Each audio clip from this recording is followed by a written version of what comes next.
Well, here we are. It's Wednesday, and it's, I think, just about 6 o'clock. So this must be Tales and Cocktails. I hope you have survived this day in good shape. I have my ceiling fan going. Excuse me. And anyway, I hope you stayed cool. Now, tonight's story by Somerset Maugham is called The Facts of Life. It's one of my favorites, and I hope it will be one of yours. It was Henry Garnett's habit on leaving the city of an afternoon to drop in at his club and play bridge before going home to dinner. He was a pleasant man to play with. He knew the game well, and you could be sure that he would make the best of his cards. He was a good loser, and when he won, was more inclined to ascribe his success to his luck than to his skill. He was indulgent, and if his partner made a mistake, could be trusted to find an excuse for him. It was surprising then, on this occasion, to hear him telling his partner with unnecessary sharpness that he had never seen a hand worse played.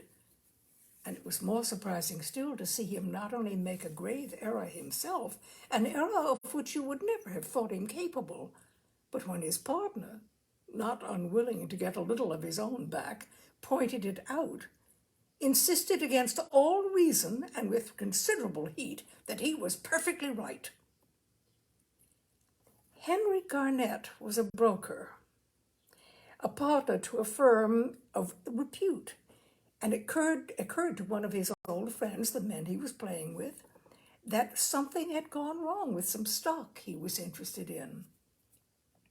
"How's the market today?" he was asked. "Booming. Even the suckers are making money."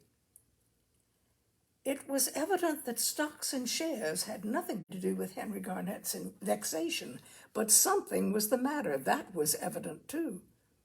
He was a hearty fellow who enjoyed excellent health. He had plenty of money. He was fond of his wife and devoted to his children. As a rule, he had high spirits, and he laughed easily at the nonsense they were apt to talk while they played. But today he sat glum and silent. His brows were crossly puckered, and there was a sulky look about his mouth. Presently, to ease the tension, one of the others mentioned a subject upon which they all knew Henry Garnett was glad to speak. "How's your boy, Henry? I see he's done pretty well in the tournament." Henry Garnett's frown grew darker.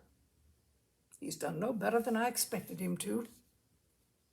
"When does he come back from Monte?" "He got back last night." "Did he enjoy himself?" "I suppose so. All I know is that he made a damn fool of himself." "Oh? How?" "I'd rather not talk about it, if you don't mind." The three men looked at him with curiosity. Henry Garnett scowled at the green baize. "Sorry, old boy. Your call." The game proceeded in a strained silence.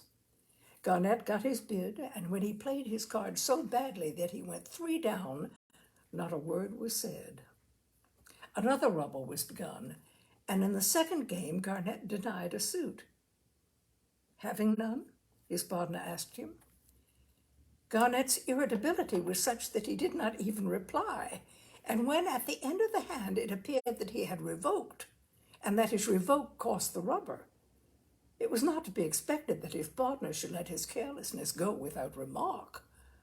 "What the devil's the matter with you, Henry?" he said. "You're playing like a fool." Garnett was disconcerted. He did not so much mind losing a big rubber himself, but he was sore that his inattention should have made his partner lose too. He pulled himself together. "I'd better not play any more. I thought a few rubbers would calm me, but the fact is, I can't give my mind to the game. To tell you the truth, I'm in a hell of a temper." They all burst out laughing. "You don't have to tell us that, old boy. It's obvious." Garnett gave them a rueful smile. Well, I bet you'd be in a temper if what's happened to me had happened to you. As a matter of fact, I'm in a damned awkward situation, and if any of you fellas can give me any advice how to deal with it, I'd be grateful. Let's have a drink and you tell us about it. With a KC, a Home Office official, and an eminent surgeon, if we can't tell you how to deal with a situation, nobody can. The KC got up and rang the bell for a waiter. It's about that damned boy of mine, said Henry Garnett. Drinks were ordered and brought, and this is the story that Henry Garnett told them. The boy of whom he spoke was his only son. His name was Nicholas, and of course he was called Nicky. He was 18. The Garnetts had 2 daughters besides, one of 16 and the other of 12. But however unreasonable it seemed, for a father in general is supposed to like his daughters best, and though he did all he could not to show his preference, there was no doubt that the greatest share of Henry Garnett's affection was given to his son. He was kind in a chaffing, casual way to his daughters, and gave them handsome presents on their birthdays and at Christmas. But he doted on Nicky. Nothing was too good for him. He thought the world of him. He could hardly take his eyes off him. You could not blame him, for Nicky was a son that any parent might have been proud of. He was 6'2", lithe but muscular, with broad shoulders and a slim waist, and he held himself gallantly erect. He had a charming head, well placed on the shoulders, with pale brown hair that waved slightly, blue eyes with long dark lashes under well-marked eyebrows, a full red mouth, and a tanned, clean skin. When he smiled, he showed very regular and very white teeth. He was not shy, but there was a modesty in his demeanor that was attractive. In social settings, he was easy, polite. He was the offspring of nice, healthy, decent parents. He had been well brought up in a good home. He had been sent to a good school, and the general result was as engaging a specimen of young manhood as you were likely to find in a long time. You felt that he was as honest, open, and virtuous as he looked. As a child, he had never given his parents a moment's uneasiness. He was seldom ill and never naughty. As a boy, he did everything that was expected of him. His school reports were excellent. He was wonderfully popular, and he ended his career with a creditable number of prizes as head of the school and captain of the football team. But this was not all. At the age of 14, Nicky had developed an unexpected gift for lawn tennis. This was a game that his father not only was fond of, but played very well. And when he discerned in the boy the promise of a tennis player, he fostered it. During the holidays, he had him taught by the best professionals, and by the time he was 16, he had won a number of tournaments for boys of his age. He could beat his father so badly that only parental affection reconciled the older player to the poor show he put up. At 18, Nicky went to Cambridge, and Henry Garnett conceived the ambition that before he was through with the university, he should play for it. Nicky had all the qualifications for becoming a great tennis player. He was tall, he had a long reach, he was quick on his feet, and his timing was perfect. He realized instinctively where the ball was coming and, seemingly without hurry, was there to take it. He had a powerful serve with a nasty break that made it difficult to return, and his forehand drive, low, long, and accurate, was deadly. He was not so good on the backhand, and his volleying was wild, but all through the summer before he went to Cambridge, Henry Garnett made him work on these points under the best teacher in England. At the back of his mind, though he did not even mention it to Nicky, he cherished a further ambition, to see his son play at Wimbledon. And who could tell? perhaps be chosen to represent his country in the Davis Cup. A great lump came into Henry Garnett's throat as he saw in fancy his son leap over the net to shake hands with the American champion whom he had just defeated, and walk off the court to the deafening plaudits of the multitude. As an assiduous frequenter of Wimbledon, Henry Garnett had a good many friends in the tennis world, and one evening he found himself at a city dinner sitting next to one of them, a Colonel Brabazon, and in due course began talking to him of Nicky and what chance there might be of his being chosen to play for his university during the following season. "Why don't you let him go down to Monte Carlo and play in the spring tournament there?" said the Colonel suddenly. "Oh, I don't think he's good enough for that. He's not 19 yet. He only went up to Cambridge last October. He wouldn't stand a chance against all those cracks. Of course, Austin and Von Cram and so on would knock spots off him, but he might snatch a game or two. And if he got up against some of the smaller fry, there's no reason why he shouldn't win two or three matches. He's never been up against any of the first-rate players, and it would be wonderful practice for him. He'd learn a lot more than he'll ever learn the seaside tournaments you enter him for." "I wouldn't dream of it. I'm not going to let him leave Cambridge in the middle of a term. I've always impressed upon him that tennis is only a game, and it mustn't interfere with work." Colonel Brabazon asked Garnett when the term ended. "Well, that's all right. You'd only have to cut about 3 days.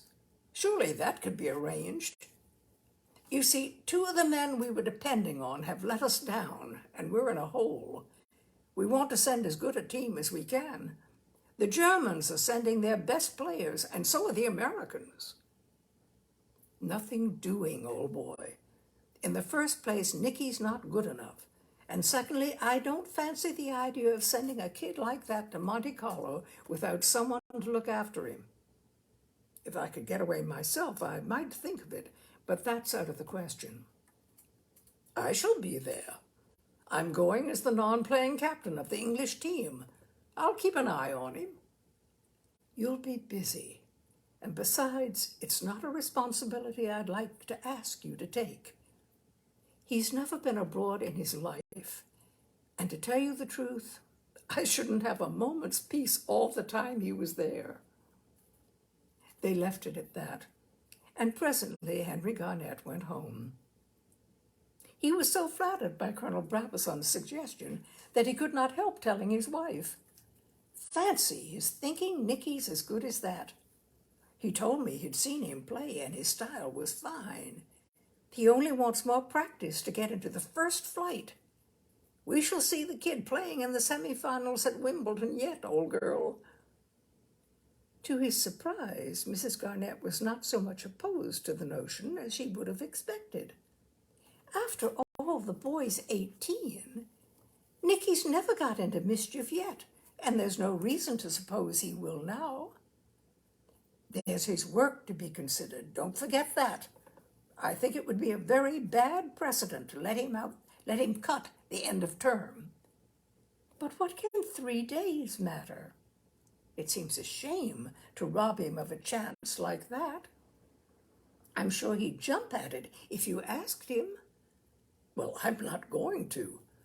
I haven't sent him to Cambridge just to play tennis.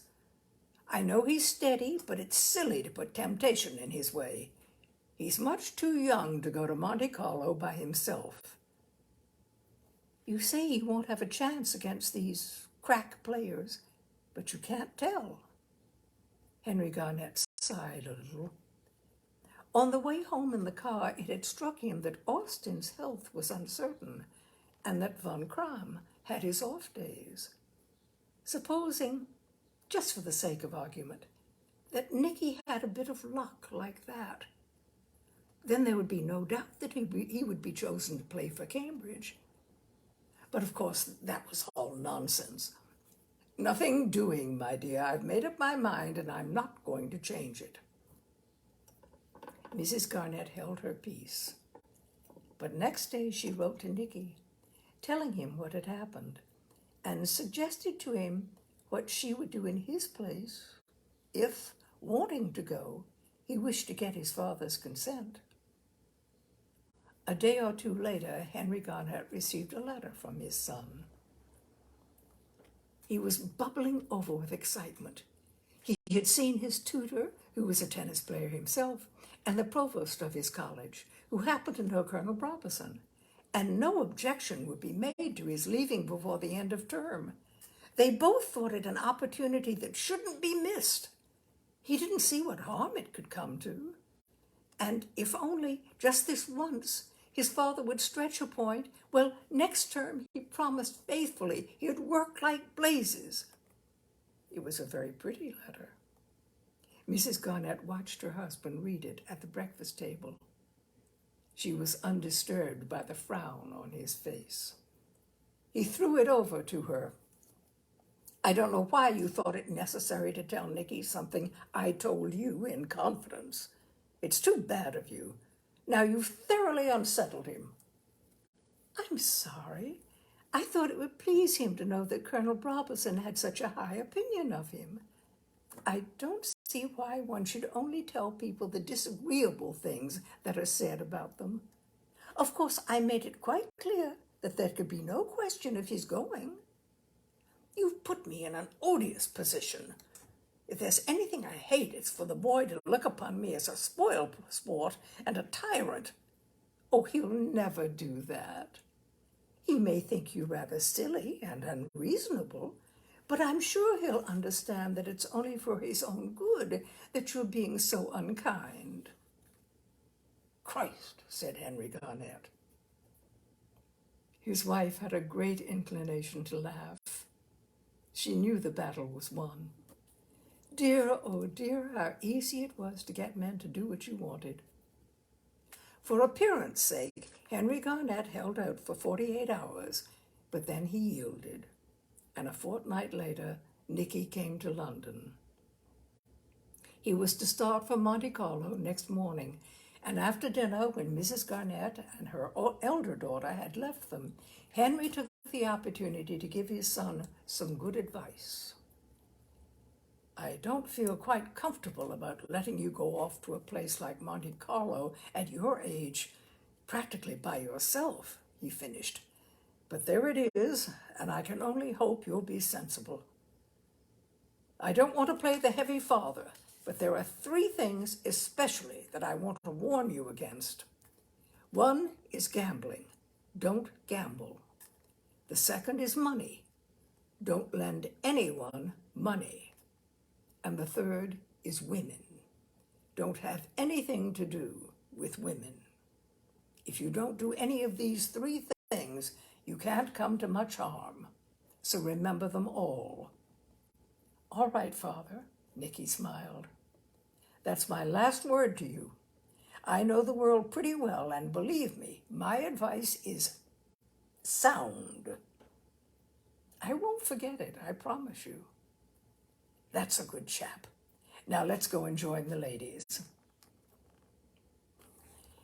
Nicky beat neither Austin nor Von Kram in the Monte Carlo tournament, but he did not disgrace himself. He snatched an unexpected victory over a Spanish player and gave one of the Austrians a closer match than anyone had thought possible. In the mixed doubles, he got into the semifinals. His charm conquered everyone, and he vastly enjoyed himself. It was generally allowed that he showed promise, and Colonel Brobison told him that when he was a little older and had had more practice with first-class players, he would be a credit to his father. The tournament came to an end, and the day following he was to fly back to London. Anxious to play his best, he had lived very carefully, smoking little and drinking nothing, and going to bed early. But on his last evening, he thought he would like to see something of the life in Monte Carlo of which he had heard so much. An official dinner was given to the tennis players, and after dinner, with the rest of them, he went into the sporting club. It was the first time he had been there. Monte Carlo was very full, and the rooms were crowded. Nicky had never before seen roulette played except in the pictures. In a maze, he stopped at the first table he came to. Chips of different sizes were scattered over the green cloth in what looked like a hopeless muddle.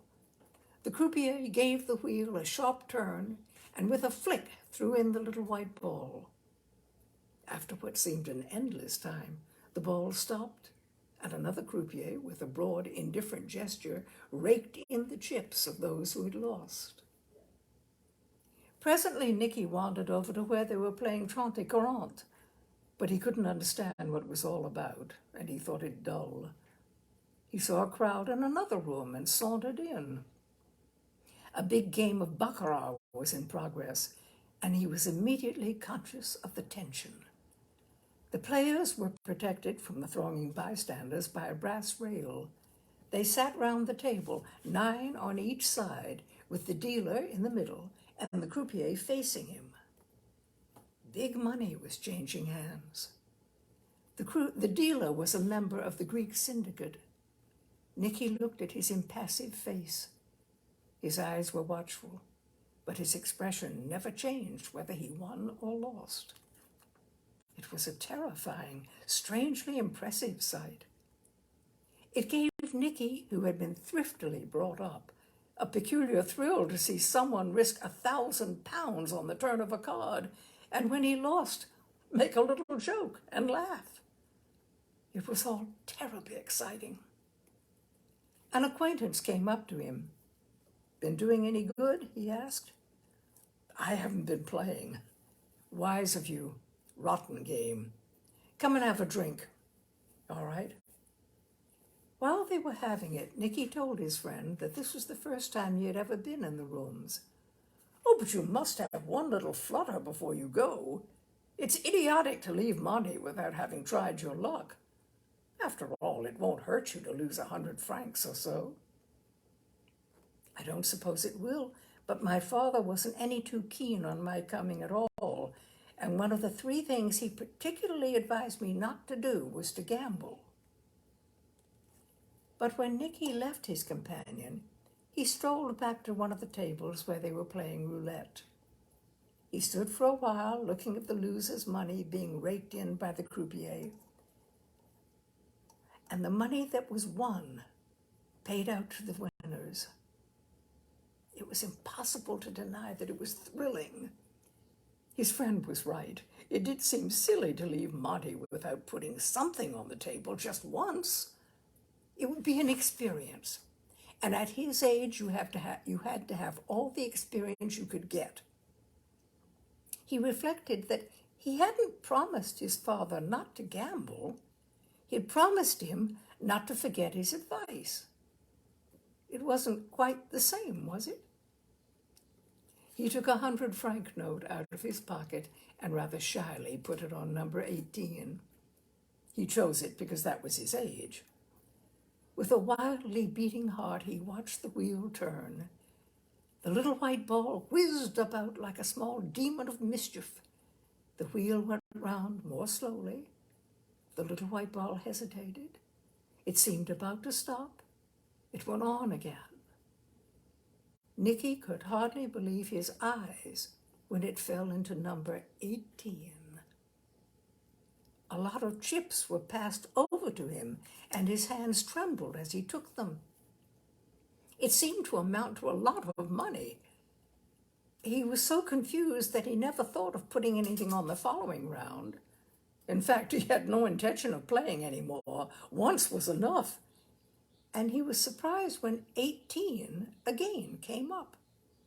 There was only one chip on it. "By George, you've won again," said a man who was standing near to him. "Me? I hadn't got anything on." "Yes, you had. Your original stake. They always leave it on unless you ask for it back. Didn't you know?" Another packet of chips was handed over to him. Nicky's head reeled. He counted his gains. 7,000 francs. A queer sense of power seized him. He felt wonderfully clever. This was the easiest way of making money that he had ever heard of. His frank, charming face was wreathed in smiles. His bright eyes met those of a woman standing by his side. She smiled. "You're in luck," she said. She spoke English, but with a foreign accent. "I can hardly believe it. It's the first time I've ever played." "That explains it. Lend me 1,000 francs. Will you? I've lost everything I've got. I'll give it you back in half an hour." "All right." She took a large red chip from his pile and with a word of thanks disappeared. The man who had spoken to him before grunted. "You'll never see that again." Nicky was dashed. His father had particularly advised him not to lend anyone money. What a silly thing to do, and to somebody he had never seen in his life. But the fact was, he felt at that moment such a love for the human race that it never occurred to him to refuse. And that big red chip, it was almost impossible to realize that it had any value. Oh well, it didn't matter. He still had 6,000 francs. He'd just try his luck once or twice more, and if he didn't win, he'd go home. He put a chip on 16, which was his elder sister's age, but it didn't come up. Then on 12, which was his younger sister's, and that didn't come up either. He tried various numbers at random, but without success. It was funny. He seemed to have lost his knack. He thought he would try just once more and then stop. He won. He had made up all his losses and had something over. At the end of an hour, after various ups and downs, having experienced such thrills as he had never known in his life, he found himself with so many chips that they would hardly go in his pockets. He decided to go. He went to the changer's office and he gasped when 20,000-franc notes were spread out before him. He had never had so much money in his life. He put it in his pocket and was turning away when the woman to whom he had lent the 1,000 francs came up to him. "I've been looking for you everywhere," she said. "I was afraid you'd gone. I was in a fever. I didn't know what you'd think of me. Here's your 1,000 francs, and thank you so much for the loan." Nicky, blushing scarlet, stared at her with amazement. How he had misjudged her. His father had said, "Don't gamble."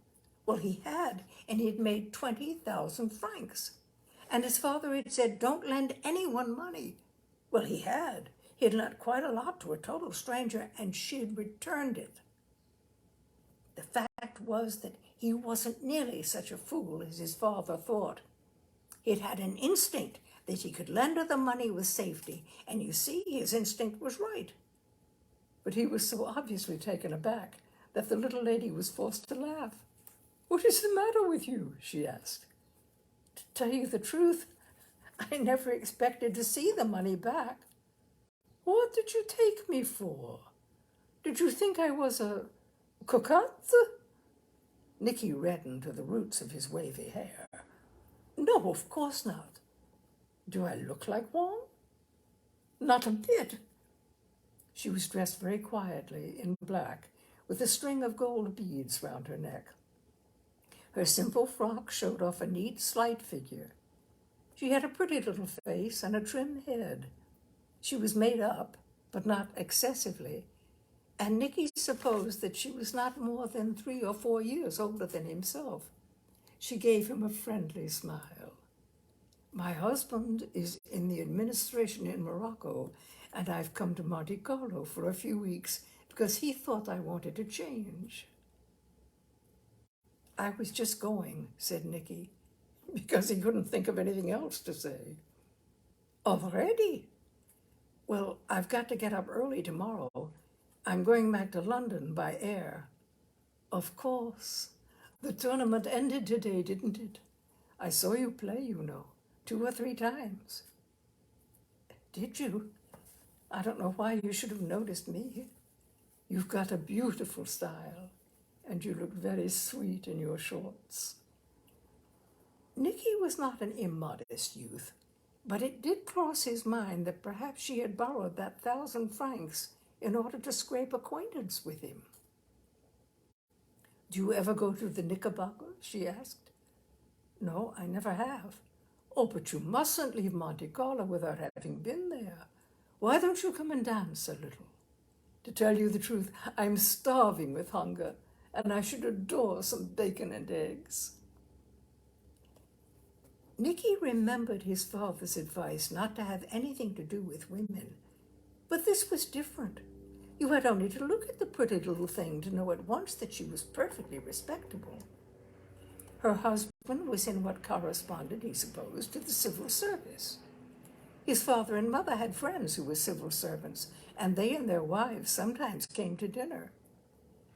It was true that the wives were neither so young nor so pretty as this one, but she was just as ladylike as they were. And after winning 20,000 francs, he thought it wouldn't be a bad idea to have a little fun.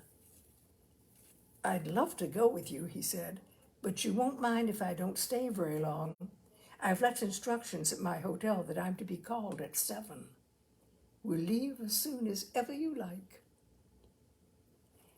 Nicky found it very pleasant at the Knickerbocker. He ate his bacon and eggs with appetite. They shared a bottle of champagne. They danced, and the little lady told him he danced beautifully. He knew he danced pretty well, and of course she was easy to dance with, as light as a feather. She laid her cheek against his, and when their eyes met, there was in hers a smile that made his heart go pit-a-pat. A woman sang in a throaty, sensual voice. The floor was crowded. "Have you ever been told that you are very good-looking?" she asked. "I don't think so," he laughed. "Gosh," he thought, "I believe she's fallen for me." Nicky was not such a fool as to be unaware that women often liked him. And when she made that remark, he pressed her to him a little more closely. She closed her eyes, and a faint sigh escaped her lips. "I suppose it wouldn't be quite nice if I kissed you before all these people," he said. "What do you think they would take me for?" It began to grow late, and Nicky said that really he thought he ought to be going. "I shall go too," she said. "Will you drop me at my hotel on your way?" Nicky paid the bill. He was rather surprised at its amount, but with all that money he had in his pocket, he could afford not to care, and they got into a taxi. She snuggled up to him, and he kissed her. She seemed to like it. By Jove, he thought, I wonder if there's anything doing.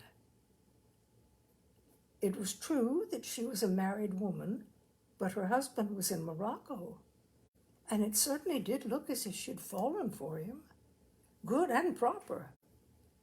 It was true also that his father had warned him to have nothing to do with women, but he reflected again, he hadn't actually promised he wouldn't. He had only promised not to forget his advice. Well, he hadn't. He was bearing it in mind that very minute. But circumstances alter cases. She was a sweet little thing. It seemed silly to miss the chance of an adventure when it was handed to you like that on a tray.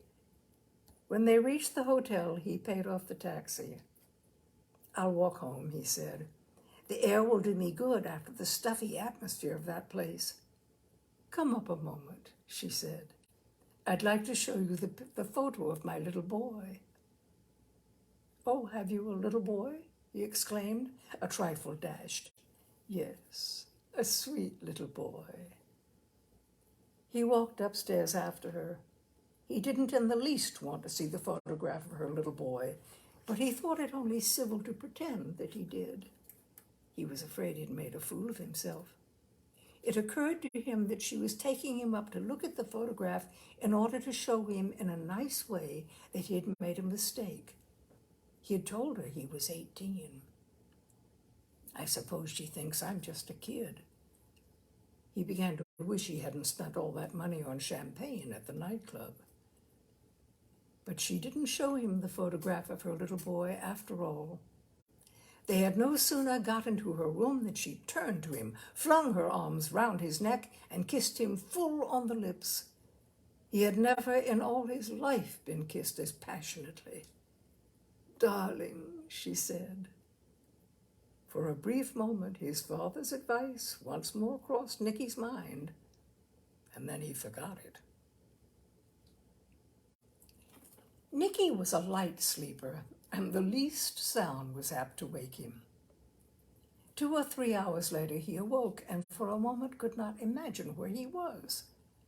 The room was not quite dark, for the door of the bathroom was ajar, and the light in it had been left on.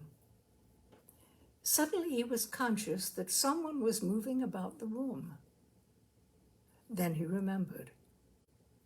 He saw that it was his little friend, and he was on the point of speaking when something in the way she was behaving stopped him. She was walking very cautiously, as though she were afraid of waking him. She stopped once or twice and looked over at the bed. He wondered what she was after. He soon saw. She went over to the chair on which he had placed his clothes and once more looked in his direction. She waited for what seemed to him an interminable time. The silence was so intense that Nicky thought he could hear his own heart beating. Then, very slowly, very quietly, she took up his coat, slipped her hand into the inside pocket, and drew out all those beautiful 1,000-franc notes that Nicky had been so proud to win. She put the coat back, then placed some other clothes on it so that it should look as though it had not been disturbed. Then, with the bundle of notes in her hand, for an appreciable time, stood once more stock still. Nicky had repressed an instinctive impulse to jump up and grab her. It was partly surprise that had kept him quiet, partly the notion that he was in a strange hotel, in a foreign country, and if he made a row, he didn't know what might happen. She looked at him. His eyes were partly closed, and he was sure that she thought he was asleep. In the silence, she could hardly fail to hear his regular breathing. When she had reassured herself that his movements had not disturbed him, she stepped with infinite caution across the room. On a small table in the window, a cineraria was growing in a pot. Nicky watched her now with his eyes wide open. The plant was evidently placed quite loosely in the pot, for taking it by the stalks, she lifted it out and put the banknotes in the bottom of the pot and replaced the plant. It was an excellent hiding place. No one could have guessed that anything was concealed under that richly flowering plant. She pressed the earth down with her fingers and then, very slowly, taking care not to make the smallest noise, crept across the room and slipped back into bed. "Chérie," she said in a caressing voice. Nicky breathed steadily, like a man immersed in deep sleep. The little lady turned over on her side and disposed herself to slumber. But though Nicky lay so still, his thoughts worked busily. He was extremely indignant at the scene he had just witnessed, and to himself he spoke his thoughts with vigor. "She's nothing but a damn tart. She and her dear little boy, and her husband in Morocco. My eye! She's a rotten thief, that's what she is. Took me for a mug. If she thinks she's going to get away with anything like that, she's mistaken." He had already made up his mind what he was going to do with the money he had so cleverly won. He had long wanted a car of his own, and had thought it rather mean of his father not to have given him one. After all, a fella doesn't always want to drive about in the family bus. Well, he'd just teach the old man a lesson and buy one himself. For 20,000 francs, 200 pounds roughly, he could get a very decent second-hand car. He meant to get the money back, but just then he didn't quite know how. He didn't like the idea of kicking up a row. He was a stranger in a hotel he knew nothing of. It might very well be that the beastly woman had friends there. He didn't mind facing anyone in a fair fight, but he'd look pretty foolish if someone pulled a gun on him. He reflected besides, very sensibly, that he had no proof the money was his. If it came to a showdown and she swore it was hers, he might very easily find himself hauled off to a police station. He really didn't know what to do. Presently, by her regular breathing, he knew that the little lady was asleep. She must have fallen asleep with an easy mind, for she had done her job without a hitch. It infuriated Nicky that she should rest so peacefully while he lay awake, worried to death. Suddenly, an idea occurred to him. It was such a good one that it was only by the exercise of all his self-control that he prevented himself from jumping out of bed and carrying it out at once. Two could play at her game. She had stolen his money. Well, he'd steal it back again, and they'd be all square. He made up his mind to wait quite quietly until he was sure that deceitful woman was sound asleep.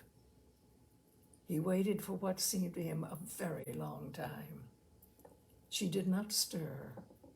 Her breathing was as regular as a child's.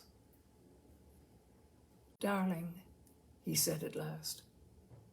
No answer, no movement. She was dead to the world. Very slowly, pausing after every movement, very silently, he slipped out of bed. He stood still for a while, looking at her to see whether he had disturbed her. Her breathing was as regular as before. During the time he was waiting, he had taken note carefully of the furniture in the room, so that in crossing it he should not knock against a chair or a table and make a noise. He took a couple of steps and waited. He took a couple of steps more. He was very light on his feet and made no sound as he walked. He took fully 5 minutes to get to the window, and here he waited again.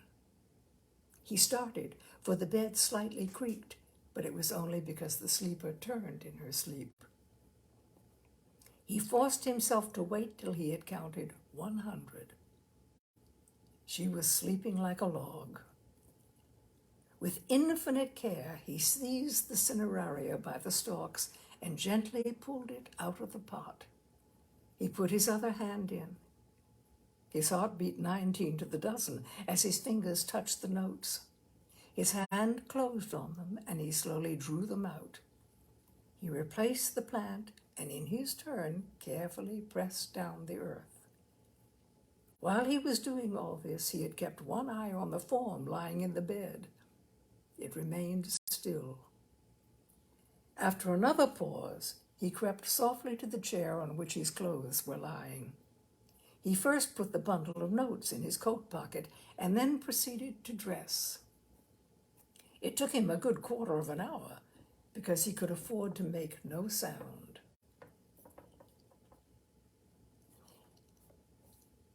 He had some difficulty in tying his tie without a looking glass, but he very wisely reflected that it really didn't matter if it wasn't tied very well.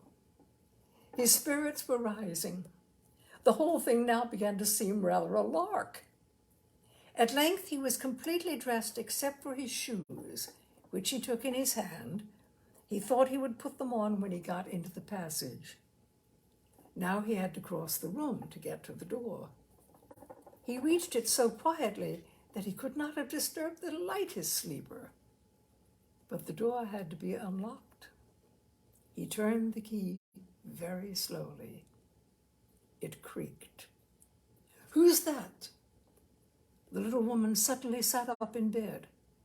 Nicky's heart jumped to his mouth. He made a great effort to keep his head. "It's only me. It's 6 o'clock and I've got to go. I was trying not to wake you." "Oh, I forgot." She sank back onto the pillow. Now that you're awake, I'll put on my shoes. He sat down on the edge of the bed and did this. Don't make a noise when you go out. The hotel people don't like it. Oh, I'm so sleepy. You go right off to sleep again. Kiss me before you go. He bent down and kissed her. You're a sweet boy and a wonderful lover. Bon voyage. Nicky did not feel quite safe till he got out of the hotel. The dawn had broken. The sky was unclouded, and in the harbor the yachts and fishing boats lay motionless on the still water. On the quay, fishermen were getting ready to start on their day's work. The streets were deserted. Nicky took a long breath of the sweet morning air. He felt alert and well. He also felt as pleased as Punch. With a swinging stride, his shoulders well thrown back, he walked up the hill and along the gardens in front of the casino. The flowers in that clear light had a dewy brilliance that was delicious, till he came to his hotel. Here the day had already begun. In the hall, porters with mufflers round their necks and berets on their heads were busy sweeping. Nicky went up to his room and had a hot bath. He lay in it and thought with satisfaction that he was not such a mug as some people might think. After his bath, he did his exercises, dressed, packed, and went down to breakfast. He had a grand appetite. No continental breakfast for him. He had grapefruit, porridge, bacon and eggs, rolls fresh from the oven, so crisp and delicious they melted in your mouth, marmalade, and 3 cups of coffee. Though feeling perfectly well before, he felt better after that. He lit the pipe he had recently learned to smoke, paid his bill, and stepped into the car that was waiting to take him to the aerodrome on the other side of Cannes. The road as far as Nice ran over the hills, and below him was the blue sea and the coastline. He couldn't help thinking it damned pretty. They passed through Nice, so gay and friendly in the early morning, and presently they came to a long stretch of straight road that ran by the sea. Nicky had paid his bill not with the money he had won the night before, but with the money his father had given him. He had changed 1,000 francs to pay for supper at the Knickerbocker, but that deceitful little woman had returned him the 1,000 francs he had lent her, so that he still had 20,000-franc notes in his pocket. He thought he would like to have a look at them. He had so nearly lost them that they had a double value for him. He took them out of his hip pocket, into which for safety's sake he had stuffed them when he had put on the suit he was traveling in, and counted them one by one. Something very strange had happened to them. Instead of there being 20 notes, as there should have been, there were 26. He couldn't understand it at all.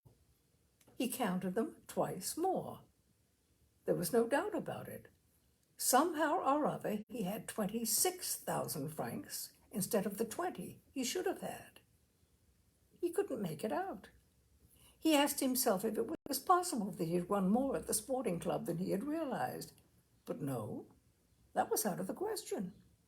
He distinctly remembered the man at the desk laying the notes out in 4 rows of 5, and he had counted them himself. Suddenly, the explanation occurred to him. When he had put his hand into the flower pot, after taking up the cineraria, he had grabbed everything he had felt there. The flower pot was the little hussie's money box, and he had taken out not only his own money, but her savings as well. Nicky leant back in the car and burst into a roar of laughter. It was the funniest thing he had ever heard in his life. And when he thought of her going to the flower pot sometime later in the morning when she awoke, expecting to find the money she had so cleverly got away with, and finding not only that it wasn't there, but that her own had gone too, he laughed more than ever. And as far as he was concerned, there was nothing to do about it. He neither knew her name nor the name of the hotel to which she had taken him. He couldn't return her money even if he wanted to. It serves her damned well right, he said. This then was the story that Henry Garnett told his friends over the bridge table. For the night before, after dinner, when his wife and daughter had left them to their port, Nicky had narrated it in full. And you know what infuriated me is that he's so damned pleased with himself. Talk of a cat swallowing a canary. And you know what he said to me when he'd finished? He looked at me with those innocent eyes of his and said, "You know, Father, I can't help feeling there was something wrong about the advice you gave me. You said, don't gamble. Well, I did, and I made a packet. You said, don't lend money. Well, I did, and I got it back. And you said, don't have anything to do with women. Well, I did, and I made 6,000 francs on the deal." It didn't make it any better for Henry Garnett that his three companions burst out laughing. "It's all very well for you fellows to laugh, but you know I'm in a damned awkward position. The boy looked up to me. He respected me. He took whatever I said as gospel truth. And now I saw it in his eyes. He just looks upon me as a driveling old fool. It's no good my saying one swallow doesn't make a summer. He doesn't see that it was just a fluke. He thinks the whole thing was due to his own cleverness. It may ruin him." "You do look a bit of a damned fool, old man," said one of the others. "There's no denying that, is there?" "I know I do, and I don't like it. It's so dashed unfair. Fate has no right to play one tricks like that. After all, you must admit that my advice was good. Very good. And the wretched boy ought to have burnt his fingers. Well, he hasn't. You're all men of the world. You tell me how I'm to deal with the situation now." But they none of them could. "Well, Henry, if I were you, I wouldn't worry," said the lawyer. "My belief is that your boy's born lucky, and in the long run, that's better than to be born clever or rich." The Facts of Life by Somerset Maugham. I find it delightful. I hope you did too. All right, my dears. Thank you so much. That's Tales and Cocktails for tonight. I look forward to seeing you again next Wednesday at 6 p.m. for Tales and Cocktails. And now I shall go and have my cocktail, and I hope you will have yours. Stay cool, stay well, please. And I'll see you next week. Bye now.